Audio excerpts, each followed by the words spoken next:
So you're about to go into a meeting physically or remotely. You click on the team on the calendar invite and it'll pull up the culture of that meeting. Imagine EQ everywhere where you're delivering emotional intelligent insights where every person can communicate, collaborate, and connect.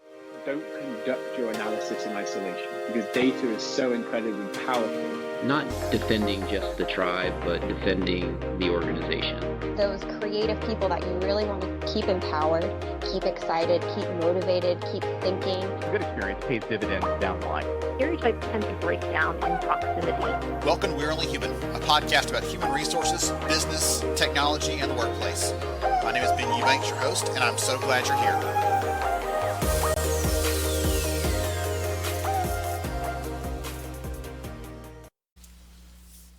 Hey, this is Ben. Just a quick note for you today. I am so thankful for you as a listener, so thankful for the time that I get to share with you, the ideas, the conversations with these amazing guests for the last 4+ years. I'm so thankful for this. And I hope that this week you'll take a moment to be thankful too, for whatever it is you're thankful for. Your health, your friends, your family, the work you get to do, a great book you read, your pet, it doesn't matter to me. Find something to be thankful for, and if it's a person, tell them. If it's your pet, give them a hug. Doesn't matter. Let them know, and just share some gratitude with the world. It's a good practice broadly, and this week I'm again thankful for that reminder in my own personal life. I'm thankful for rambunctious kids that keep me young. I feel old, but they keep me young, I think.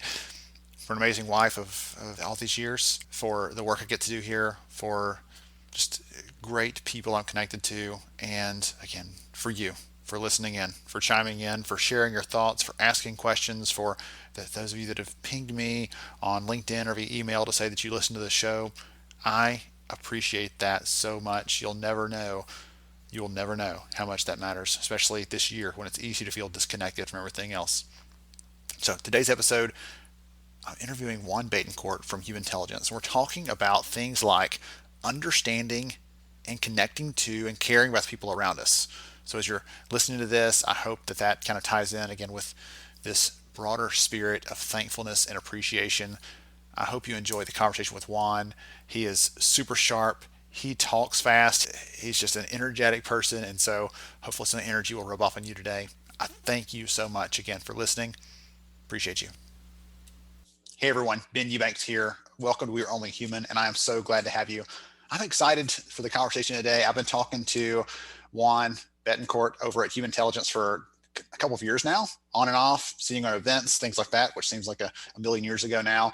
And I realized we had never had a conversation that everyone else can hear. So I'm excited today to have one of those engaging, dynamic discussions and allow each of you to listen in, learn some things from him, how they're serving their customers, some of the things he's seeing in the space. So Juan, welcome to the show, sir. Thank you very much. Thanks for having me. Hey, I'm so glad to have you again. And I'll ask you in a little bit to tell your story because that sticks out to me, and I have retold your story several times to other people over the years to illustrate the work that you do. But before we get into that, why don't you kick us off? Tell us who you are and what you do. Yeah, so I'm the CEO of Humantelligence. We are known as the Culture Software. It's a CaaS platform. Everyone's familiar with SaaS. This is CaaS with a C, Culture as a Service. And we allow companies to measure, manage, and hire for culture. The benefits being that we can help any company improve their performance in any role, team, division, or site. We can help them reduce turnover. We can help them align culture to strategy. So for instance, if they're now, let's say a random pandemic hits the world and God knows, we all have to work from home. Let's say that crazy story happens. Yeah, you could actually manage your company and the culture to be able to work remotely better, given the psychology of your employees and who would work better and who would not from remote. And you can also manage to a culture of diversity of thought to lead to more diverse outcomes and get away from affirmative action type projects and actually really change the culture to be one of diversity. So those are all things that if you can manage your culture through a CaaS platform, you can achieve with Humantelligence. I love that approach. I actually have a chance to deliver a talk next week on culture in a remote world, and I've been thinking about different ways to illustrate that. So this is going to be top of mind for me when I go and tell that story. Speaking of stories, I've heard you from the stage in the past tell the story of how you use Humantelligence for your own hiring, right, for your own company as you're doing your own hiring, drinking your own champagne, as it were. And you realized early on that you had been making some hires, and you could see using the tool that you had made the wrong choices. Will you talk a little about that early story, how you realized those kind of things and how you adapted and shifted that, just to launch us into the broader conversation about how these tools work? Perfect. Yeah, we eat our own dog food at Humantelligence. So first, let me define what we measure as culture. A lot of people mistakenly think culture are engagement surveys or surveys of execs or people on how happy or sad that they're going to quit. That's actually not culture. People also think that benefits or other things like that are culture. What culture really is, we call it a BMW framework, like the car. It's the behaviors, the motivators, or some people call that values, and work styles of a company. And so if you can measure those things and then use this data analytics to roll it up to get culture mappings of a team, of a division, of the whole company across 28 of these elements of BMW, you can actually know the culture. So to the case study of our own company, we launched Humantelligence 6 years ago. For the first 4 years, we were throwing out great innovative products. The reason was, and we knew our culture, we had measured it, we were, in terms of behaviors, very change oriented, okay, not very cautious or steady. Everybody was extreme change. We were very innovative and unique and freedom thinkers, not very service or belonging as a group. And W, the BMW piece, we were extremely creative. We were not very systematic as the way we work. And our psychology as a group, our culture, the way we work, led to a very change, innovative, creative company. However, you hit 4 years in, so 2 years ago, and we weren't scaling, growing. We weren't, and I saw quickly the problem. And like many leaders, intuitively, I thought, I don't think we have the right culture anymore. It's a different challenge.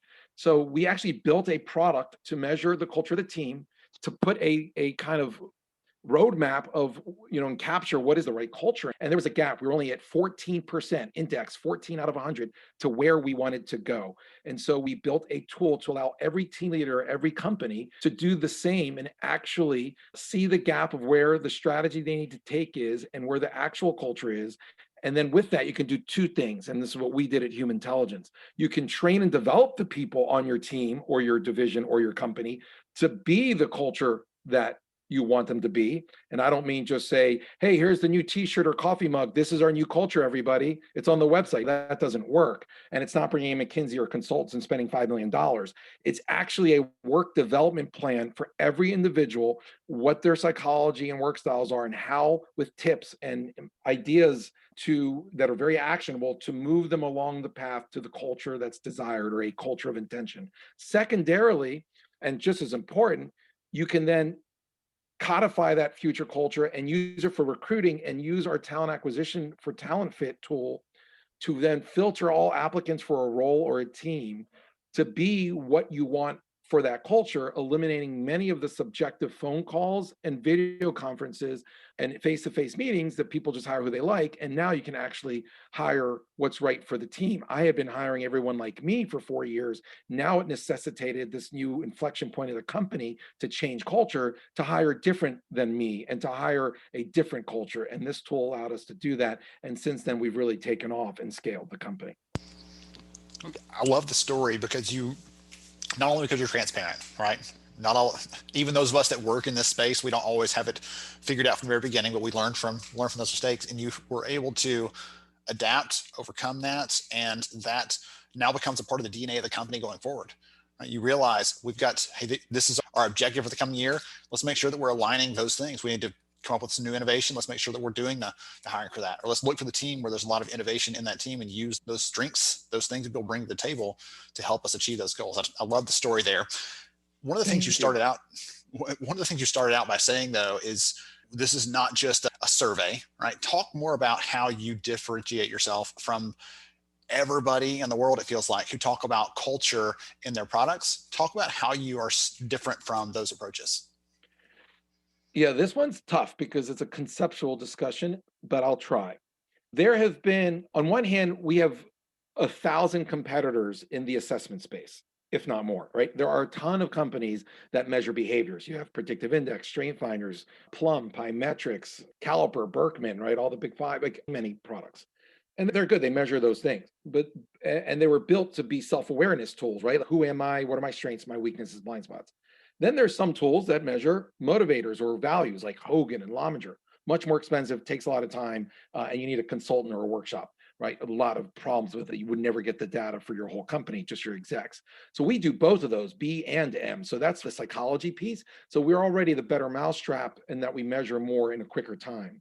However, we also add the piece around the work environment, the W of BMW, because that's important to understand how the environment impacts you. Do you like working in it and get energy from a creative environment or a systematic environment? So for example, you could have two people with the same disc or two people with the same Hogan, right? The typical behavior and value tools. One miserable, one happy in the same job at the same company. And it's because those tools don't look at how the environment gives you energy. So we do all that in 12 minutes. Nobody else can do it in an hour. Nobody can do it in the same price points. Okay, so there we're different within assessments, but still it's conceptual, and maybe if somebody already has a tool, they might not think ripping it out makes sense, and we get that. Now, where we really are different is that we've rolled that data up for the last 5 years as team culture mappings and give insights for strengths, weaknesses, and blind spots for the team leader. Most of those other assessment tools aren't doing it at the team level, but we've taken it a step further. We've also built a platform, an enterprise-wide platform that's called EQ Everywhere, where they have not been able to copy us because they're actually not enterprise software companies. They're just simple assessment tools that have been digitized. So picture a two-dimensional black and white picture. We are 3D live, like virtual reality. And as a comparison, we actually infuse emotional intelligence every day, every minute, 24/7 in the workflows for anybody who's about to connect with another person at a company. Whereas the old model and all those other tools typically is you do it, you have a workshop where someone comes in and shares the results, or you have a PDF, or you have a folder where the info is. In the minute you go out to write an email 6 months later, you don't use that insight. With our EQ Everywhere, you can actually go into your Gmail, your Outlook, and click on the name of someone you're writing to, and it pulls up tips on how to communicate, motivate, influence that person. Or if you're L&D, how to deliver training to that person. Okay. If you're in a calendar and you're in your Gmail or Outlook and you're about to go into a meeting physically or remotely, you click on the team on the calendar invite and it'll pull up the culture of that meeting. And if you're leading that meeting, who might push back because they're really creative and they're unique in their perspectives, who might be really decisive to give the to-do or action item for the next morning to give, and who's really deliberate, who that would make them feel very uncomfortable, who thinks like you, who doesn't. If the whole team is very creative and you're a PMO and process improvement person, it's good to know that you might be very different. Imagine EQ Everywhere, where you're delivering emotional intelligent insights where every person, every two people can communicate, collaborate, and connect better so that you achieve resonance. So at the end of the day, we're different than anybody in the world who does something like this because we deliver resonance 24/7 in any language for 125 countries. That's 7 different languages in a platform on any device. That's where we're different. It's an on-demand EQ Everywhere platform versus a one-in-time, high-touch, labor-expensive tool. Yeah, get your score and we'll just use that forever, right? That's not embedded in the flow of work. That's what I love about that piece where it's having a conversation with Juan. I know this is what drives him. This is what motivates him. This is how we can have a better conversation. And it's not about giving up who you are, but it's about just knowing how to get along better with other people. There's actually some fascinating research that came out this year. I just had a conversation about it about an hour ago with someone because it's stuck in my head that researchers looked at what made someone likely to be able to make the transition during that hypothetical pandemic situation you mentioned earlier, in case that happened. And they found it wasn't like introversion. It wasn't diligence or just focus on work. It was someone's agreeableness or being willing to think about others and being willing to adapt your style to others and think about others when you're making decisions and weave them into their needs into the picture. And so it's interesting. That's the big picture perspective I have of this year. And then we're talking right now about how there are now tools that allow you to understand the people they're talking to on a deeper level beyond just what their job history is or whatever else, but you understand what drives them, what excites them, why they come to work, and if they love their job, you can look at their profile and say, oh, now I know why, right? Because this is driven by X, Y, and Z, and that's key parts of what they do. I think that gives you a really interesting picture of people beyond the job title, pretty much. Because everybody up until today, Ben, has been, what are your skills? What have you done? And what's your functional title? And what level are you, right? That is just table stakes, where companies will advance and create better products and services, where everyone will be more engaged, where cultures will vibrate and resonate to where they need to be, is where everyone has access to these insights at any moment in a cheap, on-demand way. The best analogy from our personal lives is for anyone who's been married. I've been married now 4 years, and I met my wife 3 years prior, so I've known her 7 years. There's a huge difference in how I communicate and connect with her and understand her and drive to outcomes 3, 4 years in, because I got to the point where I understood what drove her, what her value system is, how she works, her operating. And so imagine at work if everybody could get along, even if they've never met, like a married couple of 7 years. That's what we're delivering to companies throughout the world. And I love that analogy. I'm thinking how I interacted with my now wife of 13 plus years. The first 3 years, the first 3 months was radically different than how it is Radically now. different. Yes. But imagine this. Imagine if you couldn't see your wife, see that person every single day face to face. Like now, a lot of people some companies are working remote for the foreseeable future, and others are some hybrid, some weird mix of those things. And I would make the argument that it's even more important to have those kind of insights with the other people when you can't see them face to face. You've got to understand more about them, and you can't get that just from a Zoom call or a phone conversation. Exactly. So you talked about a couple different examples and use cases in the conversation. Would you share some of those, like here intentionally? Talk about whether it's in hiring, whether it's in building a team, whether it's in the equality angle, diversity angle. Talk about some of the use cases and how people are using these to make better decisions, to build better relationships, to really focus their culture at work. Sure. I've gone through and given these examples before, so I'll go quickly. But for startups, there's been a mantra that startups often fail, and CEOs, when you ask them, well, why did you fail? They say, I couldn't keep my culture as we grew and hired more people. With our data and our clients that we've learned about this topic, we've learned actually that is a misnomer. It's actually counterintuitive. Just like the example I gave earlier, where we had a very creative, innovative culture, we actually had to change to a more predictive and structured and cautious culture. And so we would have failed if I kept hiring people like myself. So this product, this platform is great for startups that are growing quickly to change their cultures where necessary along the inflection points of scaling. That's one great example.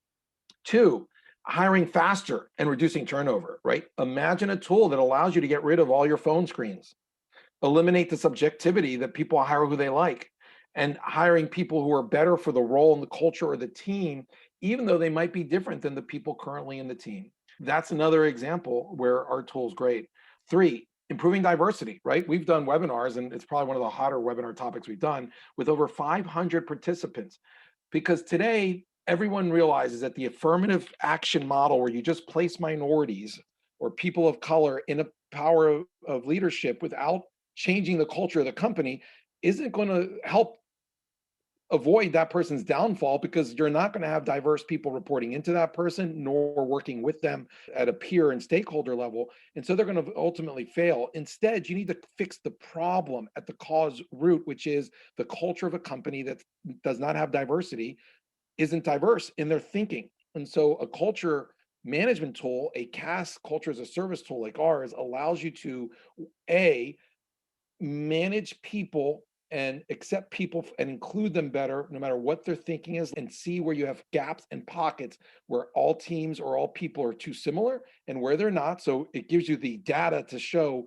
diagnostically, hey, Houston, we have a problem, and here's where those problems are. And then B, train people to understand inclusion and differences are okay in a fun way. And then C, hire for more diverse thinking in every team. That over time will lead to more diversity in every position at every level at a company. Four, remote work context. Again, global pandemic, March 7th, everybody starts going remote. Now it seems like it's going to be a hybrid model moving forward in 2021. Imagine identifying and diagnosing those employees that would naturally be good at working remote and those employees that would not. Often we worked with call center agents 4 years ago that were moving away from the big cost structure of big buildings with hundreds of call center agents in them 4 years ago to a structure where people would work from home. Given technology, you could have call center agents work from home. What we found and what our clients found in the call center world, which is what companies are finding now across the board, is that some of the best call center agents for 5 years, when they went to work remote from home, became the worst. And some of the worst call center agents at work at the offices became the best at home. Our tool allows you to identify the tendencies and who potentially would be good and bad working remote, as well as what teams might have higher risk working remote. So it helps individuals and leaders identify, diagnose, and give prescriptions for better action items to work remotely for the psychology that you have and what gives you energy as an employee and part of a team. 5, better resonance. I had mentioned that now not only could you communicate, connect, and collaborate better, and a lot of companies talk about those 3 C's. Facebook has this whole mantra about building community through the 3 C's: communication, connection, collaboration. But that's table stakes. They're missing the beginning. You need to for understand. We provide the understanding to allow for better communication, connection, collaboration, leading to an outcome of resonance, a higher vibration for the entire organization and every 2 contact points between people. 6, career mobility. Someone who's not happy somewhere and not working well. We have a woman named Beth Hales at my company, hired her for sales. She thought she wanted to do sales. She had done something similar, worked 3 months, called me up on my weekly meeting one day and said, Juan, my mood meter this week is a 4. I'm like, what do you mean? You've been a 9 for 4 or 5 weeks. She said, I'm just not happy. I can't figure it out. We pulled up her assessment scores and we looked at it. And then we looked at the sales team and who was doing well, and she wasn't a fit. And we realized, you know what? You're made more for customer success. We are looking to maybe grow that group. Why don't you launch that? And she's now been with us for 4 months and she's loving her job. Career mobility, using psychometrics to understand where people would be a better fit so that even if they're failing today at your company, move them to the right role where they'll be engaged and where they'll perform. And lastly, we have many companies using our tool for mentor matching. Find people who either complement who you are as you're up and coming as a leader in a company with a mentor who complements you, or find someone who is similar to you, depending on what you think might work best, and use that for matching. Those are 7 examples of how our clients are leveraging our platform for culture, either measurement, management, and hiring. I love that. I can probably keep all those in because that was tremendous. I was going to say the common thread through all those, though, as you're sharing, you're talking about those examples and things, the common thread is, it's like in a nutshell of what this year has shown us, is that we need to be thinking of people as individuals in terms of the unique strengths that they bring to the table, the things that their aspirations, their dreams, their hopes. And this year has shined a light on why we need to be doing that as a business community. And what I love about the examples you're giving there is it allows a company to see people for who they really are, not for how well they write their resume or how well they pay someone else to write their resume or how well they can fake it through a video interview, right? Re-record that for the 27th time, Charlie. But they get actually show what truly drives them, what motivates them, what their strengths are. And then we get to make a choice about which ones best fit the needs of the business right now, today, as we're trying to solve whatever problem we're trying to solve. I love that's the common strength there. Ben, what you just said gave me a great insight. Thank you. And I'm going to use this moving forward. It allows a company to see the employee. And it harks back to the Avatar movie, which I'll date myself, where there's that scene where they ride the horse and they look across each other into each other's eyes. And they say, I see you. This allows the company to see you as an employee. And ironically, technology applied to human capital management is what we do. A lot of people fear that's going to take the human out of human capital management. Quite contrary, this is a platform that allows companies to put the human back into their company and for people to see each other and to feel and vibrate and resonate with each other. Software leading to a more human environment. Thank you very much, Ben. I'm going to use that moving forward. Hey, Avatar 2 is on the horizon, so don't digital too much. You're just prepping for what's next. Avatar, sponsored by Humantelligence. Oh gosh, I love it. I love it. The point you made there about the technology and enabling us to create more human experiences at work that was one of the big themes of my book. That's one of the big themes that I've talked about for the last probably 18 months since it came out. Is it seems like a paradox, doesn't it? And you admitted that a minute ago. To use tools, to use tech, to use software to try to create more human experiences. But put it this way, if you are the world's best leader, your team really well, you understand what motivates them, you've got good insight into how to recognize them for their strengths and how to use them on projects, there's a physical limit to how much you can know about people. And as your team grows, you're going to start losing touch with those things about the people. And there's no way around that. Again, there's no human way around that. So having a tool to help with that enables great leaders to be even better. And it allows those managers that have always said, well, I just don't know enough about my team to really do those things. That's not an excuse anymore. Now they do know what drives their teams. They do know what Sarah needs versus Danny versus, they know those things, and there's no excuse now for not treating them the way they need to be treated based on those things that make them unique. Okay. Goodness gracious. My mind's a whirling over here, as you can tell. I can't stop it.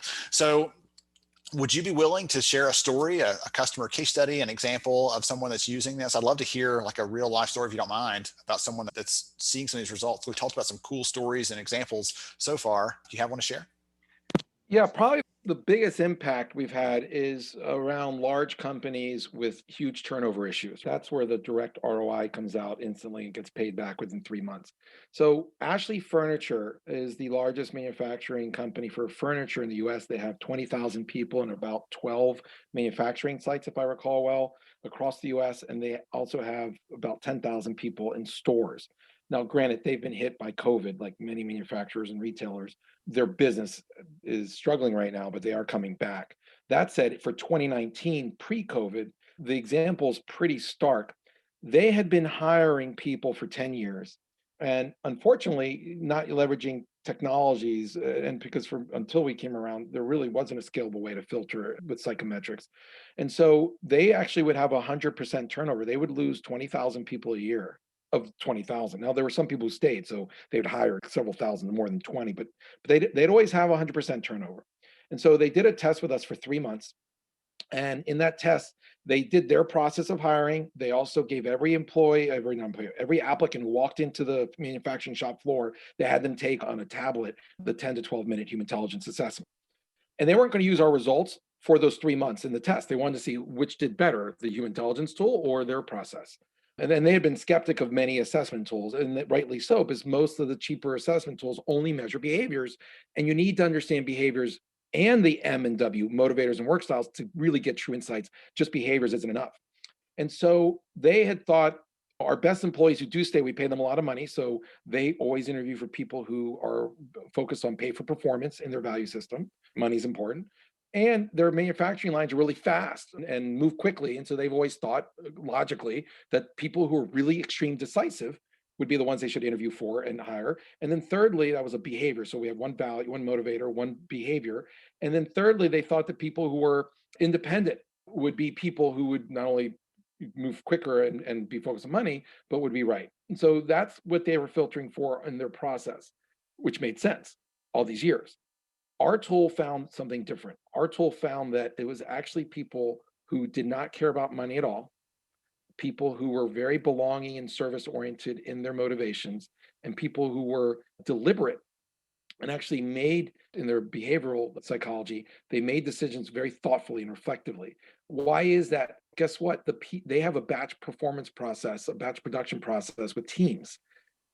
They switched the teams often. And so it was the team-oriented belonging and service people who actually worked better together on new teams all the time, not independent people. And it was actually people who took their time to make decisions, even if it was a fast process, being reflective and deliberate was better. Those people had less defects, ended up being kept and getting more bonuses, therefore making more money. It had nothing to do with interest in money. They had been hiring wrong. Our tool showed that where the 9,000 people they hired in those 3 months on the pilot, 3,000 were fired, 3,000 were great and were kept, and 3,000 they did not hire based on their interviews. Our tool showed that they would have kept 95% of the high performers that they kept. Our tool would have, just they used our tool, would have avoided about 85% of the people who failed that they fired.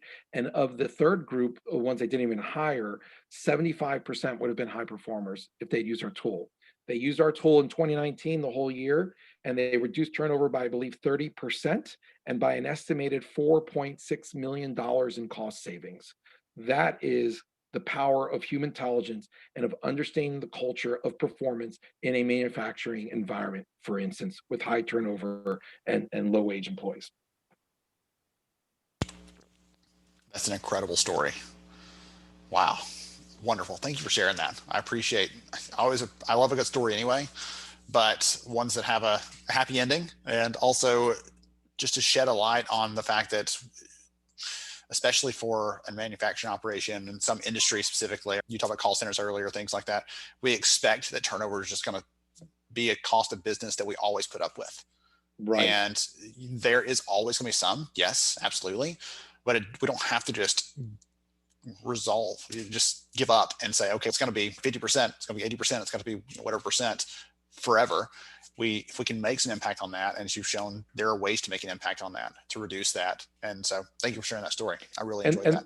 And there's one more point I forgot to mention. This is also an inflection point for HR and HR leaders in that function. It used to be that HR was personnel administration and a cost center. It then became where they were managing people and processes more, and they got a seat at the table. But if you looked or surveyed CEOs and they said, which of your lieutenants, direct reports, really drive profit, they would look at the P&L leaders, the CFO. However, for the first time with a tool like ours, this is an ROI generating function. HR, for the first time, is an ROI driving function. And so the CHRO of Ashley Furniture saved them $4.6 million. She can now go and do the same type of thing in any business unit and say, hey, I want to drive performance and drive profit through understanding the culture of each group. This is something very new, and it's really radical, where CHROs are going to be more business minded and look at things from an ROI perspective and not see software as just a cost center. With you on that for sure, because in terms of the profitability of the business, the biggest expense for any company is going to be their people. And at the same time, I mentioned a minute ago, right? We've assumed that for a long time, we don't have much control over that. We look at other areas for efficiency or for cutting costs, things like that. And we don't think about, we can cut that turnover in half. In their story, the Ashley Furniture story, $4 million plus saved. And that could continue forever, right? That continues to pay them dividends over time if they keep those people, because not only are they not turning over, but they're also high performers. They're people who are doing good work, better work than just a person that is hanging around for a paycheck. So there's more benefits than just not losing people. And it's so fun to see that impact at that level, but also at the kind of the leadership level, like you're talking about there, right? The CEO coming to HR because they see them as a true partner of the business and not just handle the compliance, handle the people junk that we don't want, that's hampering us from our objectives and our goals as a company. Interesting story. Love that. So if someone is curious, has enjoyed hearing this, like I know they have, how can they get in touch or learn more about Humantelligence? Yeah, so they can visit the website, humantelligence.com, and that's two words combined. It's human intelligence, but you get rid of the IN in the middle. So humantelligence.com. We also have a website for remote work called remoteworkscorecard.com. So either of those two locations, they can find more information.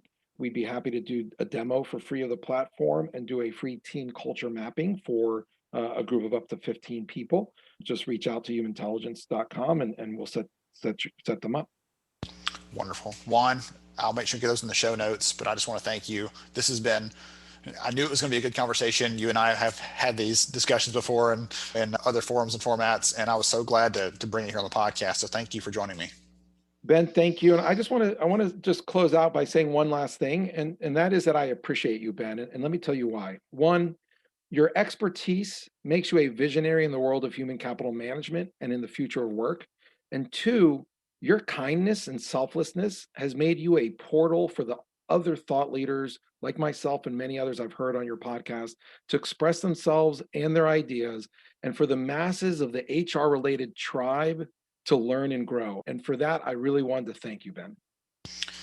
I am so thankful I'm not on video, so no one can see the red cheeks here. So I appreciate that, sir. I appreciate it very much. To everybody else out there, I hope you enjoyed this conversation today with Juan from Humantelligence. Thank you so much for joining us, and we'll catch you next time on We're Only Human. Thank you so much for joining me on the show today. I'm honored to have you as a listener. If you enjoyed this episode, please take 10 seconds to rate it at iTunes, Stitcher, or wherever you listen to your podcast. Also, if you know a friend that could benefit from today's conversation, please pass it their way. After all, a rising tide lifts all ships. To see show notes, sponsor information, and our full show archives, visit onlyhumanshow.com.